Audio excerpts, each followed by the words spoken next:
Okay, बिस्मिल्लाहिर्रहमानिर्रहीम। So software reviews में walk through और इंस्पेक्शन आज हमारा टॉपिक है। लास्ट वीक से हमने सॉफ्टवेयर रिव्यूज़ का टॉपिक स्टार्ट किया हुआ है और उसमें हमने अभी तक जो कुछ पढ़ा है वो रिव्यूज़ क्या होते हैं, पर्सनल रिव्यूज़ क्या चीज़ है, डेस्क चेक क्या चीज़ है, और स्टैंडर्ड्स और मॉडल्स रिव्यू के जो हैं वो क्या हैं, ये चीज़ें हम डिस्कस कर चुके हैं। आज हम वॉक थ्रू को पढ़ेंगे, देन इंस्पेक्शन का टॉपिक होगा और उसके बाद रिव्यूज़ का आखिरी टॉपिक होगा FDR, जो कि फॉर्मल डिज़ाइन रिव्यू कहलाता है। इसको स्टडी करेंगे। सो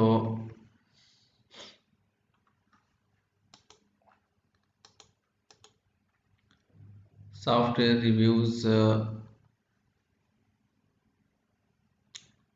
की ज़रूरत क्यों हमें पड़ती है या उसकी क्या इम्पोर्टेंस है। यहाँ पे कोट है स्लाइड 3 में कि human eye has an almost infinite capacity for not seeing what it doesn't want to see. Means के इंसान की आँख में इनफाइनाइट कैपेसिटी है उस चीज़ को ना देखने की जिसको वो नहीं देखना चाहता। ये एक जनरल सी बात है, कॉमन सी, ठीक है। लेकिन रिव्यूज़ में हमने यहाँ पे इसको क्यों कोट किया है, तो इसकी रीज़न ये है कि हमारे पास सॉफ्टवेयर में भी कुछ एरर्स होते हैं, कुछ प्रॉब्लम्स होती हैं, और कोई प्रोग्रामर जो है if left to their own choices will ignore the most glaring errors in their output, errors that anyone else can see in an instant। Means कि हम अगर एरर्स जो सॉफ्टवेयर में हैं उसको प्रोग्रामर के एंड पे ही छोड़ दें कि चूँकि उसने प्रोग्राम किया है लिहाजा वही उसको करेक्ट कर ले, तो क्या होगा, उसकी वही प्रॉपर्टी एक्टिव हो जाएगी कि जो चीज़ वो नहीं देखना चाहता उसकी आँख में इनफाइनाइट कैपेसिटी है उस चीज़ को ना देखने की, ठीक है। और वैसे ग्लेयरिंग एरर्स होंगे, ऐसे क्लियर कट एरर होंगे जिनको कोई दूसरा अगर देखे तो एक इंस्टेंट में देख सकता है। इसलिए हम रिव्यू करवाते हैं, हम औरों से अपना काम चेक करवाते हैं, क्योंकि अगर हम खुद चेक करें तो वो एरर हमें विजिबल मीन्स के हमें नज़र नहीं आएंगे, क्योंकि अपने काम की गलतियां जो हैं वो नॉर्मली हम इसको नहीं देखना चाह रहे होते। सो इस वजह से हम रिव्यूज़ करते हैं, और रिव्यूज़ की हमारे पास डिफरेंट फॉर्म्स हैं, डिफरेंट तरीके हैं। उनमें से हम एक दो को डिस्कस कर चुके हैं। आज हम वॉक थ्रू को डिस्कस करते हैं। वॉक थ्रू क्या है? वॉक थ्रू का भी पर्पस वही है जो ओवरऑल रिव्यू का पर्पस है, ठीक है। रिव्यू की हर एक्टिविटी का सेम ही पर्पस है कि हम डिफेक्ट्स को आइडेंटिफाई करें और फिर उसको रिमूव करें। तो वॉक थ्रू का भी वही पर्पस है कि the purpose of walk through is to evaluate the software product, उसकी एवेल्यूएशन करना। और एवेल्यूएशन सारी बात है किस पर्पस के लिए की जाती है? To detect errors, to identify faults, and a walkthrough can also be performed to create discussion for a software product। और अदर देन दैट इसका जो पर्पस हो सकता है वो ये है कि किसी सॉफ्टवेयर प्रोडक्ट के बारे में हम डिस्कशन करें। Main objective of the walk through are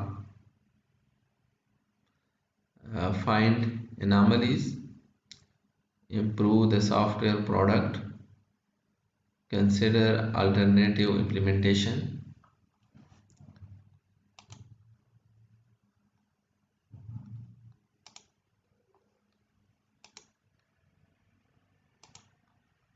find anomalies, improve, slide number 4, improve the software product, consider alternative implementations, evaluate conformance to standard and specification, and fifth one is to evaluate the usability and accessibility of software product. तो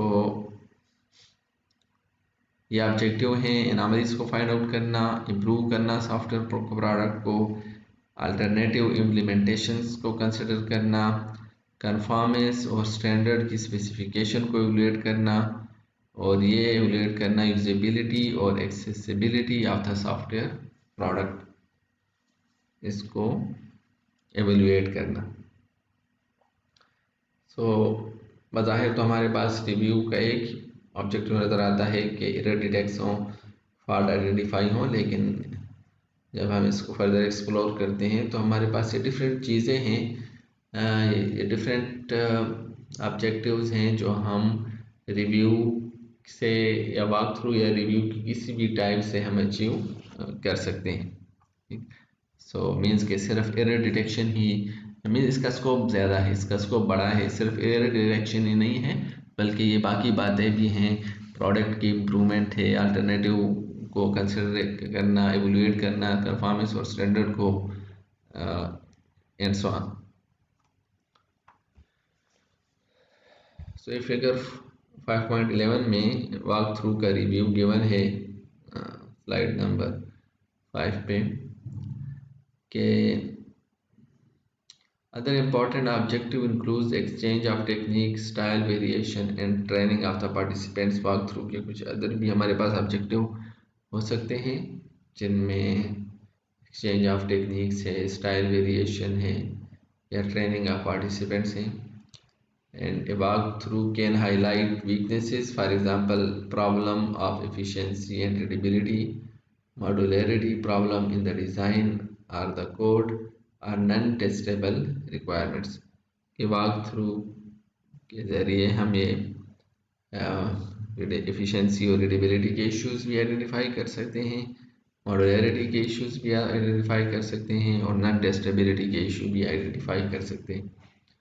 figure 5.11 में ये 6 step of walk through given है और each step is composed of series of inputs, task and output। तो हमारे पास ये walk through कहाँ से स्टार्ट होता है कि we have a product document, और पहली जो एक्टिविटी है वो हम क्या करते हैं कि we plan the walk through, then we conduct kick off meeting, second activity. Third पे हमारे पास हम कंडक्ट डॉक्यूमेंट चेकिंग, और उसके लिए हमारे पास दो चीज़ें इनपुट होती हैं, एक सोर्स डॉक्यूमेंट और दूसरा checklist. Then fourth activity we conduct logging meeting, और इसकी जो हमारे पास आउटपुट आ सकती है वो प्रोसेस इम्प्रूवमेंट होती है। और फिफ्थ एक्टिविटी हम करते हैं, एडिट करते हैं हम डॉक्यूमेंट को, एंड ये हमारी लास्ट एक्टिविटी होती है, चेंज रिक्वेस्ट, इसकी आउटपुट हो सकती है। एंड फाइनली एग्जिट क्राइटेरिया या जो रिलीज है वो है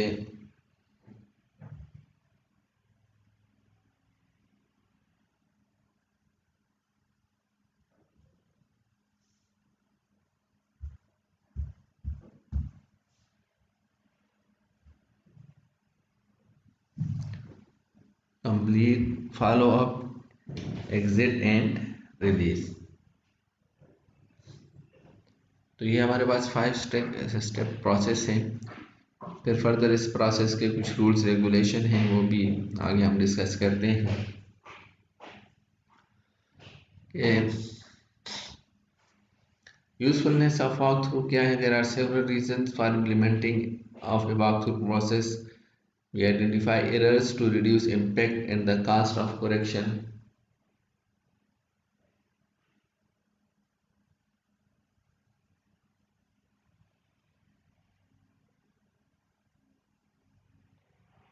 Improve the development process, improve the quality of the software product, reduce development cost and reduce maintenance cost।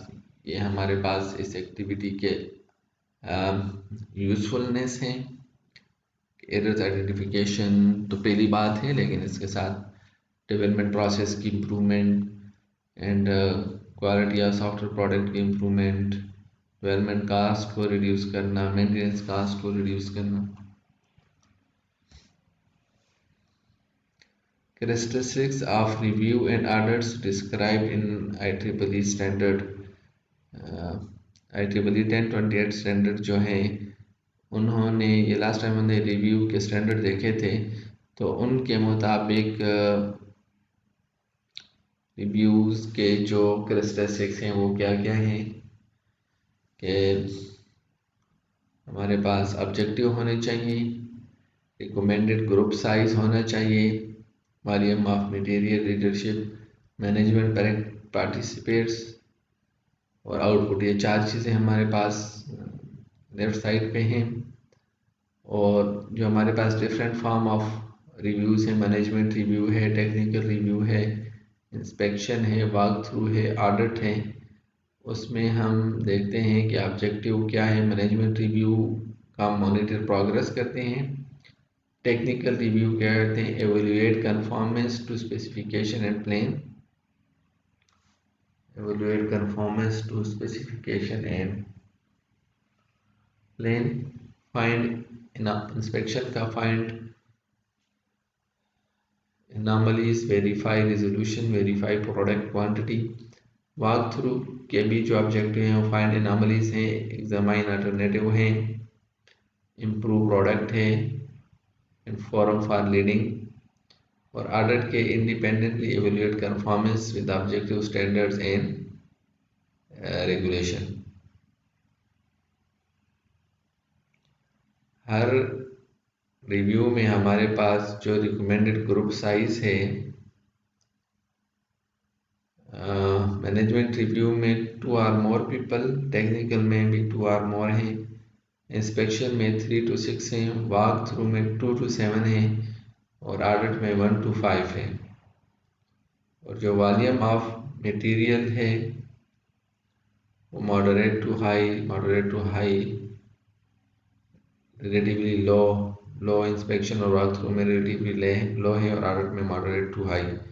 और लीडरशिप की जो कैरेक्टरिस्टिक्स हैं, usually responsible manager management review में, टेक्निकल रिव्यू में यूजुअली द लीड इंजीनियर, ये लिए responsible हैं।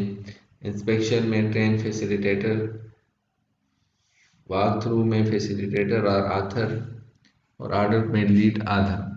Management participate management review में यस, टेक्निकल में व्हेन मैनेजमेंट एविडेंस और रिजोल्यूशन में भी रिक्वायर्ड, मीन्स कि जब ज़रूरत होगी तो उस वक्त टेक्निकल रिव्यू में मैनेजमेंट पार्टिसिपेट करेगी, अदरवाइज ज़रूरत नहीं होगी। इंस्पेक्शन में नहीं, वॉक थ्रू में नहीं है और ऑडिट में भी नहीं। हाउएवर ऑडिट में मैनेजमेंट में भी called upon two provide evidence. हाँ जी, इंडिपेंडेंट बॉडी करती है तो मैनेजमेंट को किसी ज़रूरत की वजह से कॉल कर सकती है। जो आउटपुट है that is management review document.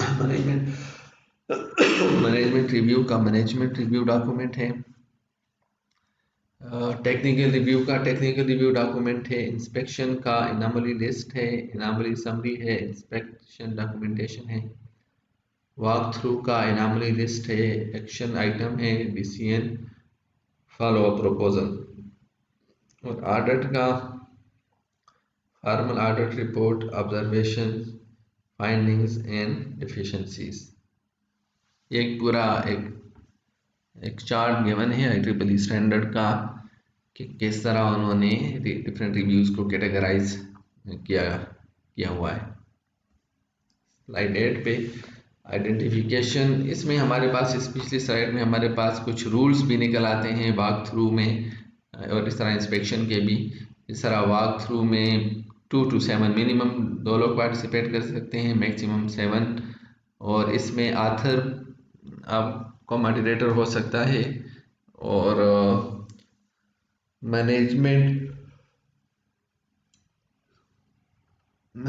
की इन्वॉल्वमेंट नहीं है इस तरह के। ये मीन्स के ये रूल्स हैं इन इंस्पेक्शंस के लिए। So identification of role and responsibilities क्या है? 4 role are describe in IEEE standard, IEEE 1028 standard: leader, recorder, author and team member. तो हमारे पास रोल्स हैं वॉक थ्रू के इस प्रोसेस के, उसमें 4 रोल्स हैं। लीडर है, रिकॉर्डर है,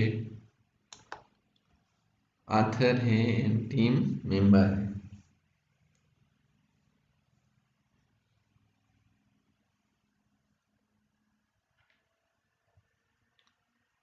Role can be shared among team members. For example, the leader or author may play the role of the recorder and the author could also be the leader. Means one two many mapping भी हो सकती है कि ये role जो हैं वो कोई शेयर भी कर सकता है, जैसे लीडर या ऑथर है may play the role of recorder.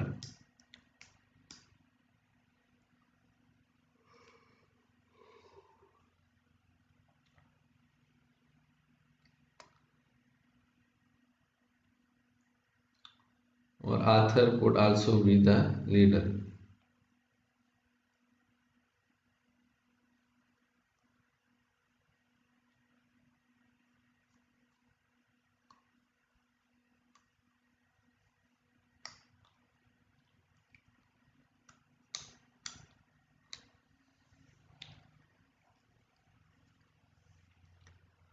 But a walkthrough shall include at least 2 member. तो चूँकि वॉक थ्रू में कम से कम 2 मेंबर होंगे, लिहाजा अगर 2 लोग हों तो मीन्स किसी के पास 2 या 2 से ज़्यादा रोल भी हो सकते हैं। The standard defines the role as follow: walk through leader क्या काम करता है कि जो लीडर की रिस्पॉन्सिबिलिटी है वॉक थ्रू में क्या है? Conduct the walk through, handle the administrative tasks pertaining to the walkthrough such as distributing document and arranging the meetings, prepare the statement of objective to guide the team through the walkthrough, ensure that the team arrives at a decision or identify action for each discussion item, and issue the walkthrough output.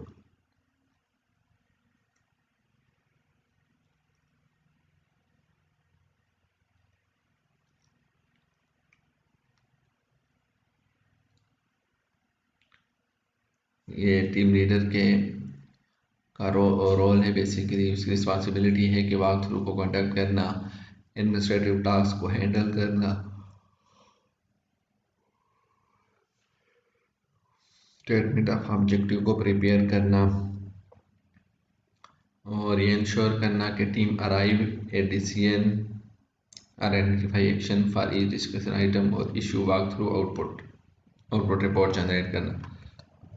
जो recorder है वो note all decision and identify action arising during the walk through, note all comment made during the walkthrough that pertains to anomalies found, question of style, omission, contradiction, etc. ठीक है, recorder का काम record करना है सारे meeting की जो minutes हैं उनको रिकॉर्ड करना।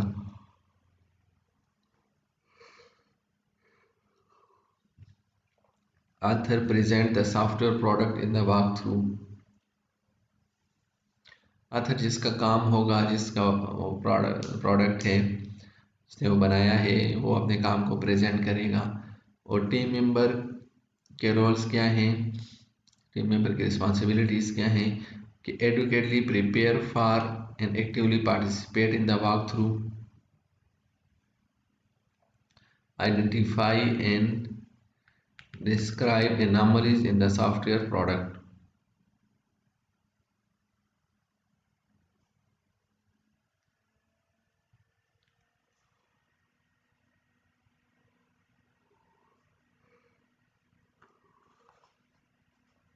जो टीम मेंबर होगा वो क्या करेगा, पार्टिसिपेशन करेगा, अनोमलीज या जो प्रॉब्लम्स हैं उनको डिस्कस करेगा, उनको आइडेंटिफाई करेगा।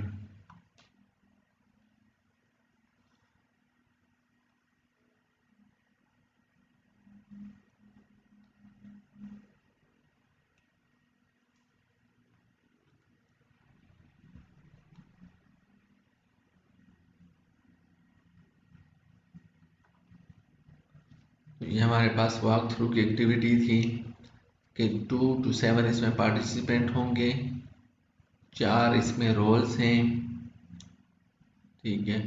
एक टीम लीडर का है, जो जो ये वॉक थ्रू लीडर का है, जो एक्ट करता है एज ए मॉडरेटर।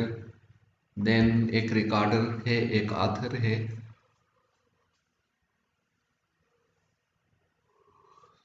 और एक टीम मेंबर है हमारे पास।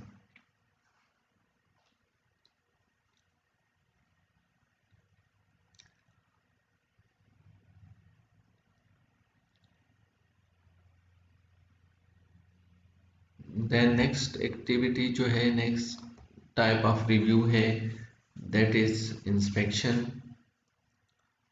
और यो हम बेसिकली हमने पर्सन रिव्यू और टेस्टिंग देखा था, वो इनफॉर्मल थी। वॉक थ्रू इस सेमी फॉर्मल, और अभी जब इंस्पेक्शन और एफटीआर जो हैं वो हमारे पास मोर फॉर्मल एक्टिविटीज़ हैं।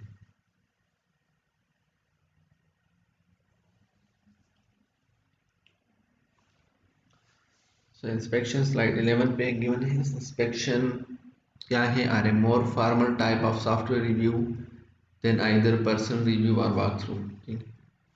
इंस्पेक्शन में फॉर्मेलिटी ज़्यादा है, और फॉर्मल टाइप है सॉफ्टवेयर रिव्यू का।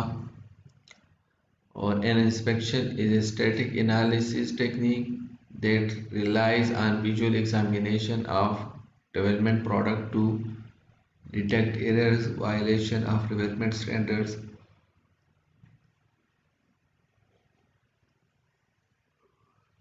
and other problems.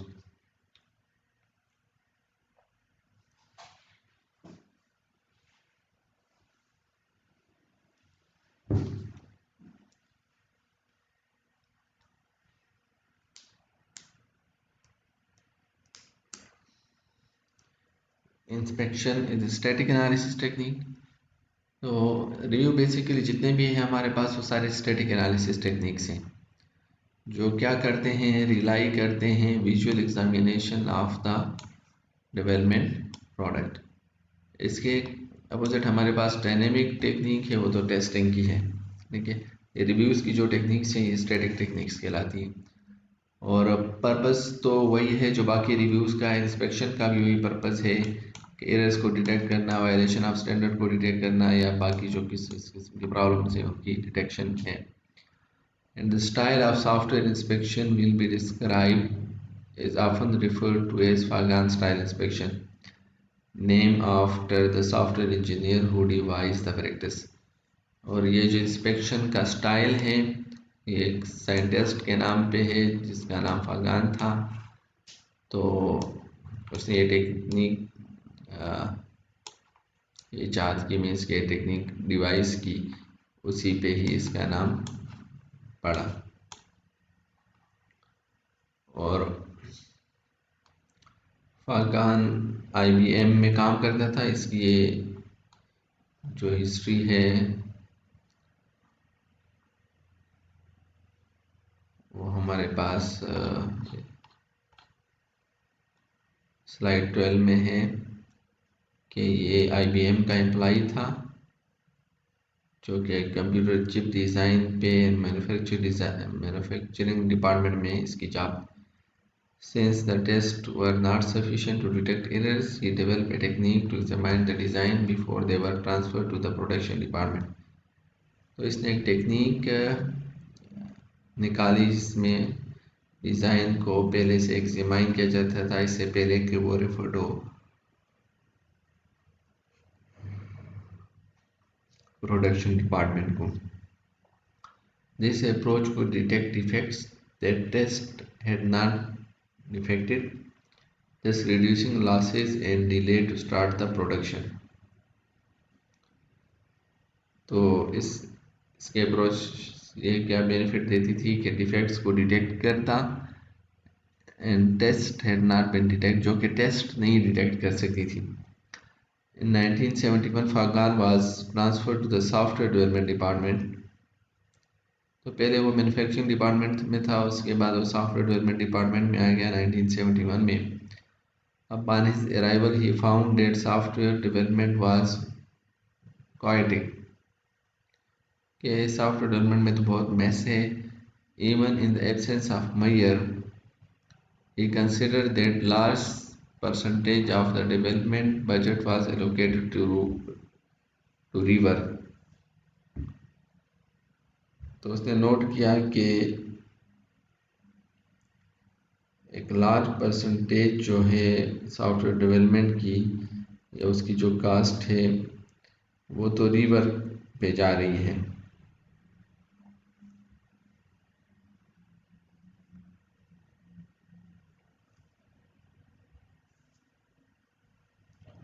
He estimated the cost of the rework and found that 30 to 80% of the development budget was used to correct defects unintentionally injected by the software. तो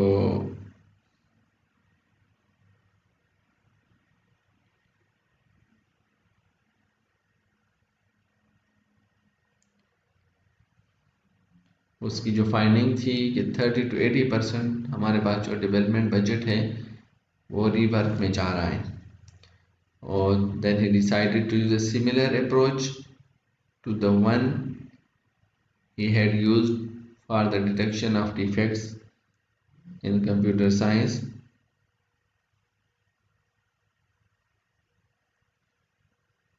तो जो computer chip that is a review detect design and coding है तो उसने वही technique apply करनी चाहिए जो उसने मैन्युफैक्चरिंग डिपार्टमेंट में कंप्यूटर चिप पे अप्लाई की. The effort required to perform the review was low compared to the high amount of rework that would have been needed without the review. तो उसने note किया कि जो हमें रिवर्क में जितनी एफर्ट चाहिए या जो अमाउंट चाहिए रिव्यू तो उसके मुकाबले में बहुत लो है. If it is this result that triggered the development of the inspection process, Fagan proposed to reduce the number of injected defects and to detect the correct errors at as close to the task within which they were injected. तो उसने फिर inspection के process को introduce किया और इस तरह वो जो इंजेक्टेड डिफेक्ट्स थे जो अनइंटेंशनली थे उनको रिड्यूस किया. और जो ऑब्जेक्टिव थे फगान इंस्पेक्शन के वो थे find and fix all defects in the product, find and fix all defects in the development process that produce the defects in the product. Find और fix करना defects को और find and fix all defects in the development process, product में भी और development process में भी. Remove the causes of defect in the product. For more than 3.5 years, Fagan hundreds of developers and their manager conducted inspection. During this period, the inspection process had been constantly improved. In 1976, he published an article on the inspection of the design and the code in IBM System General. Given the result, IBM asked Fagan to promote the inspection process in their other division of the company for helping to save millions of dollars. and Fagan was awarded the largest individual corporate award ever awarded by IBM at that time. तो फिर उस फरहान ने उसको other बल्कि उसको कहा गया कि आप इसको बाकी डिपार्टमेंट में करें और उसको एक बहुत बड़ा अवार्ड भी मिला। तो ये बज़ाहिर एक थ्योरेटिकल सी टेक्निक है और मीन्स के इतनी इफ़ेक्टिव बज़ाहिर नहीं लग रही, लेकिन देखिए आईबीएम वालों ने किस तरह इसको ऑन किया, क्योंकि उसको बहुत ज़्यादा सेविंग हो रही थी आईबीएम को, और न सिर्फ एक डिपार्टमेंट में बल्कि आईबीएम ने उसको मल्टीपल डिपार्टमेंट में भी फिर उसको इम्प्लीमेंट करवाया।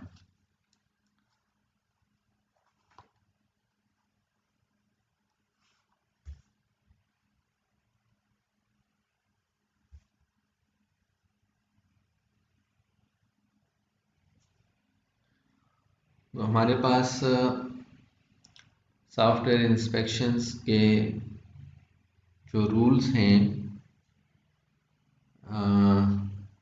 तो यहाँ पे लिस्ट डाउन है स्लाइड नंबर 13 पे 6 रूल्स हैं। Organisations that include inspection in their development process generally have rules or protocol for carrying out the inspection meetings.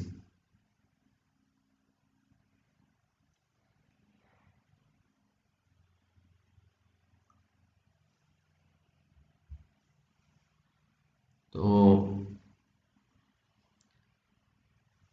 Inspection को परफॉर्म करने के लिए क्या क्या रूल्स हैं, क्या रेगुलेशंस हैं। नंबर 1 पहली बात तो ये है कि 3 to 6 पार्टिसिपेंट हो, जबकि हमारे पास वॉक थ्रू में 2 to 7 पार्टिसिपेंट थे।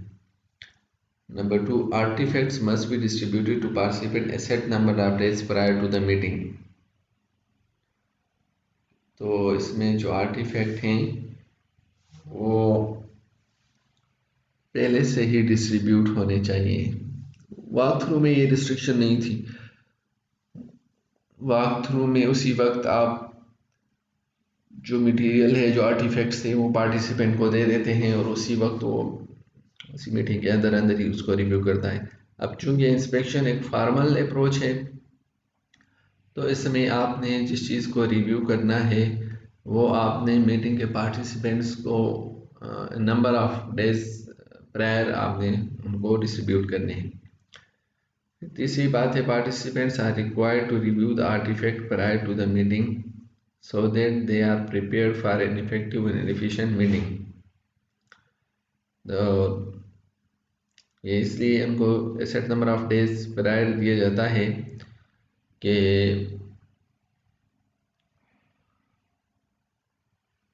participants are required to review the artifact prior to the meeting so that they are prepared for an effective and efficient meeting.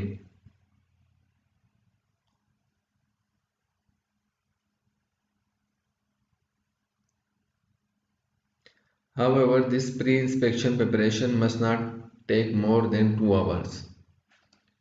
कि जो प्री इंस्पेक्शन प्रिपरेशन है वो 2 घंटे से ज़्यादा का ना हो। The inspection must also not last more than 2 hours lest the participant get too tired to provide useful input. और प्रिपरेशन भी 2 घंटे से ज़्यादा ना हो, प्री इंस्पेक्शन प्रिपरेशन जो है, और जो हमारे पास इंस्पेक्शन इटसेल्फ है वो भी 2 घंटे से ज़्यादा का नहीं होने चाहिए, ताकि पार्टिसिपेंट जो है वो टायर्ड ना हो और यूजफुल इनपुट देने से वो बोर ना हो जाए। प्री इंस्पेक्शन भी 2 आवर का प्रोसेस है और इंस्पेक्शन का भी 2 आवर का प्रोसेस है।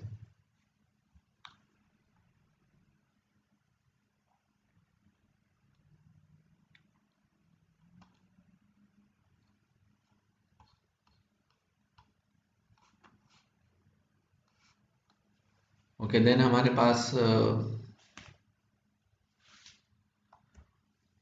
रोल्स हैं। चलेंगे फिर नेक्स्ट लेक्चर में यहाँ से कंटिन्यू करेंगे।